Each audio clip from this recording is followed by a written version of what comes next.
Afternoon, everybody. Thank you for joining us here for the launch press conference for Harlem Eubank versus Tyrone McKenna. And appreciate you all braving the elements, but of course, a storm is brewing on March the 7th, live and free on Channel 5.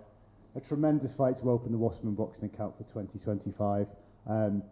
So getting on top table, just some opening remarks to set the stage, and then we'll break for one-on-ones. First, we'll come to Harlem, and we'll come to Tyrone and Jamie, but Calla, global head of boxing at Wasserman, just set the stage and set the scene for what is a fight that's really got fight fans excited and really looking forward to March 7th. Well, for those who aren't here today and watching this, to set the scene, you just need to go outside. There's a massive storm, and the massive storm is going to get bigger on March the 7th, an absolute blockbuster card. Obviously, a real throwback fight for me. McKenna, a man who really brings it, as many Northern Irish fighters have done over the years, but has a real throwback feel to him. Rarely in a bad fight. Harlem Eubank looking to make a big statement. This will be now for the IBF Intercontinental Championship. That's confirmed as well.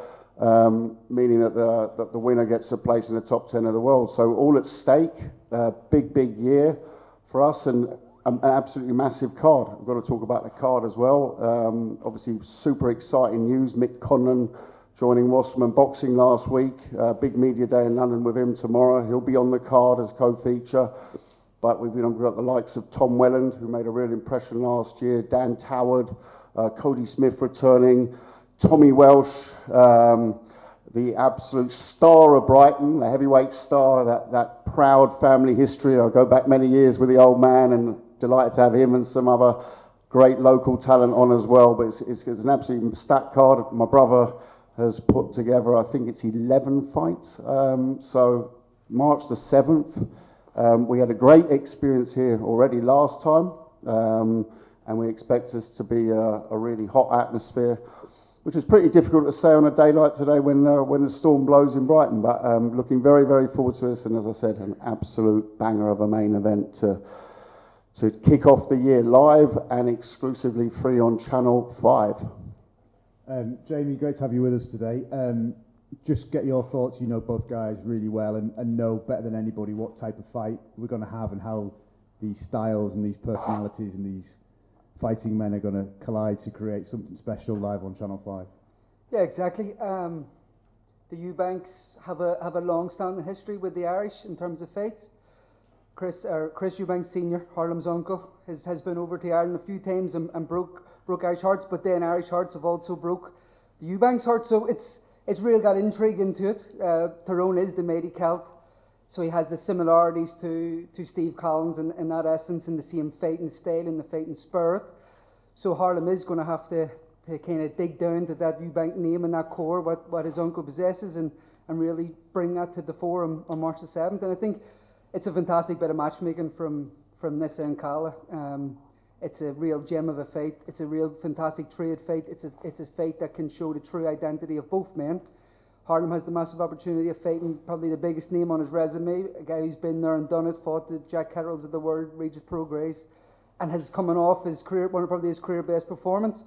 But this is Harlem's big opportunity to break into the mainstream, and no better fight to do it with Tyrone McKenna. Tyrone McKenna will just come here and start mayhem and a war in Brighton.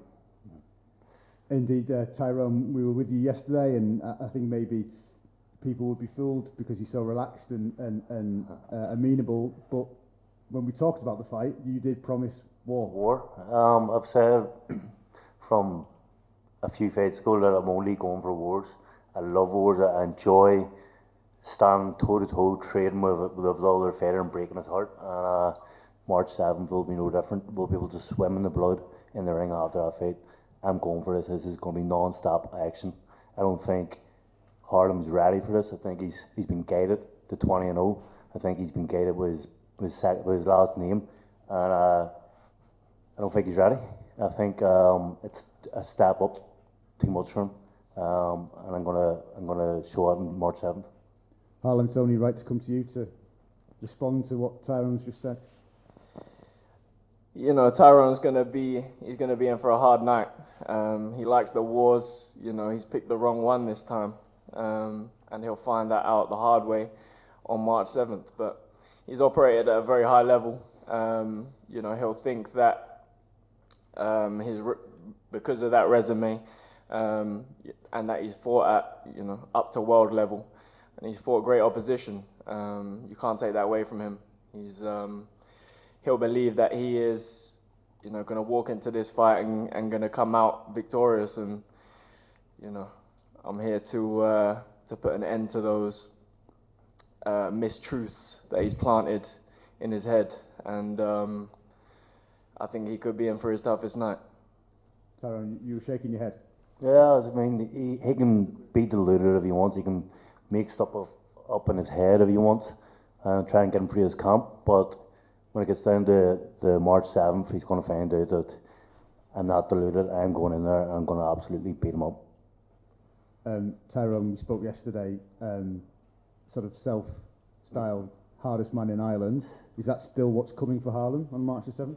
Yeah, 100%. I love my reputation. I love that the fans always get behind me, and they love my fighting style.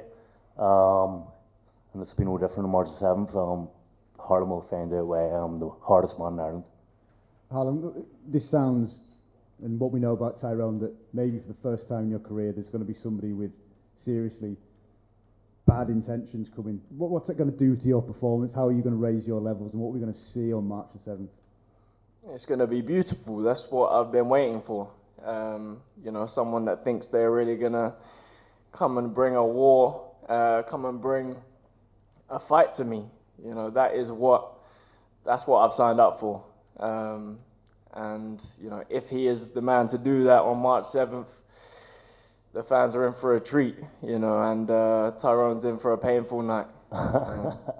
So I'm excited. He's an Irish fan favourite. You know, his style, he always comes to bring the fight. And, yeah, that makes for a beautiful fight and a beautiful matchup, and it's a big fight, and I'm excited to bring it here back to Brighton, my hometown, and yeah, bring this huge fight back for my local Brighton people, man. I'm ready for this moment, and I'm gonna go in there and seize it with both hands, and a lot of pressure on it, isn't it? Tyrone's gonna be on the end of that. A lot of pressure on you. It's in your hometown. You're the favourite, bookie's favourite. A lot of pressure on you for this fight. You're undefeated. I had no pressure, no worries. I'm an away fighter. I'm the 4-1 underdog in the bookies. I've been beat before, so all the pressure's on you. And I think that's going to take a toll on you. And we'll see on 7th of March. Who says pressure's a bad thing? You know, I love the pressure. I don't know. Have you ever had pressure? You don't even know if you love pressure. Hey, my name's Eubank, mate. The first time I step in the ring, what do you think that is? If you think that's pressure, we'll see March 7th. Mate, you're going to be under pressure on March 7th, and you're going to be on the receiving end of some. I've heard that. Some of that heavy pressure. Every single fight, every press conference I've heard, I'm too much pressure, I'm too hit too hard. Never happens. Well, we'll see, won't we? March 7th, yeah. We may change your mind. Yeah, you'll learn. Carl, I want to bring you back in. You know, often in boxing we talk about fighters finding dance partners, people that are going to bring out those extra special, defining fights. Is that what Harlem has got with Tyrone here? You know, I don't know, 3 decades in of developing world champions, and there's never a simple method to it. I remember Arthur Abraham took him up, IBF world champion from scratch. Wasn't a name, wasn't really a draw, and then he had this fight, this blood fight, where he broke his jaw in the 4th round and survived through to the 12th against Edison Miranda, and he became a national hero, and you know, went on to fight many times in the United States and took part in the Super 6 as well at the time.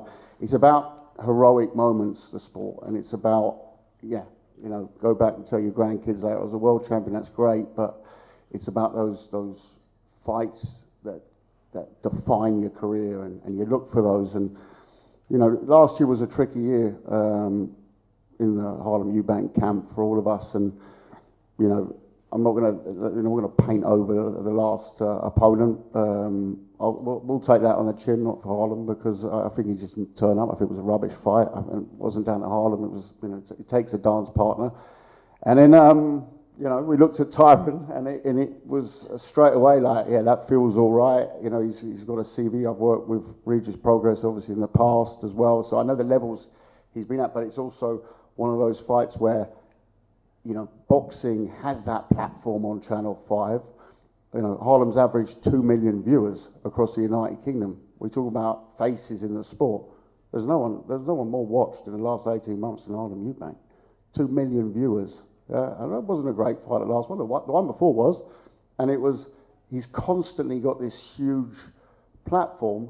And, you know, a fighting man like Tyrone, you know, it's going to be a war. It's going to be a war, and that's not just that's something, you know. That's why you see straight away as a promoter, you feel the industry reaction. You see the reaction online. You feel it. You know when you're in for a tasty night, and you know that. But those are the fights that, yes, this is now for the IBF Intercontinental belt, takes you into the top 10 in the world. That's of course an interesting trading chip for later. But we've got to get through this night. It's got to be. You know, and you know one thing, this man's going to bring absolute fire. So that's a fire you've got to go through. It's a fire, though, that will also define you later. And Tyrone will be hoping the same thing for himself. Yep, so it's all on the Colin. line. But you've got to pick them, don't you? You know, you can't sit on the bylines too long. To be fair, I'll be honest, they were straight in. You know, sometimes. So we've got two men who really want to fight. You know, often I've had situations. No names mentioned, where fights aren't that easy to make, and it's always good to work with a young man. He's, you know, 30 years old, 20-0. Yes, you can say, okay, is that a paddy record? That's what a promoter does, builds a fight, right? But you also determine levels at that time. A lot's been said about, you know, the Adam Azim fight last year. Look who Adam Azim is boxing on Saturday, right? We all know that Adam Azim is going to be on Ben Eubank, right? So what's that say about the fight that's headlining on Saturday night for Adam Azim, right? I can assure you I've not looked past Tyrone McKenna, right?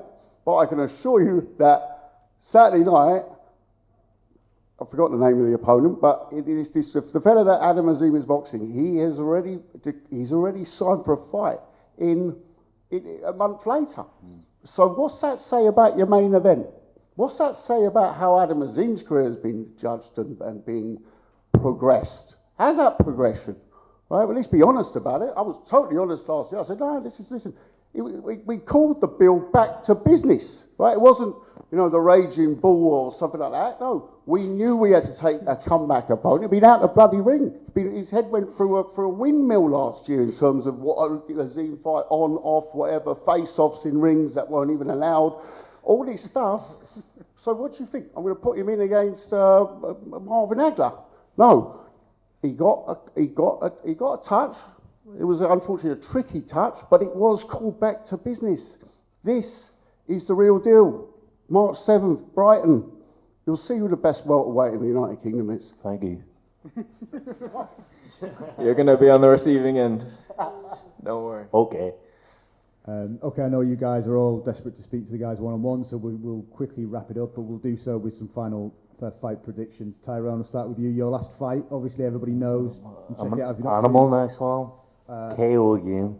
Round 5. Harlem? You know, this is going to be if he's in for a long night, it's going to be a lot of hurt for him. So I hope to end it early for him. To put him out of his misery. Yeah, that's not happening. We'll see. Okay. Okay, thanks guys. So remember, March 7th live on Channel 5. Tickets still available, but going fast and they will go. So hit Ticketmaster for those. Right here, right now, March the 7th. Wasserman Boxing is back with an absolute banger, and we can't wait.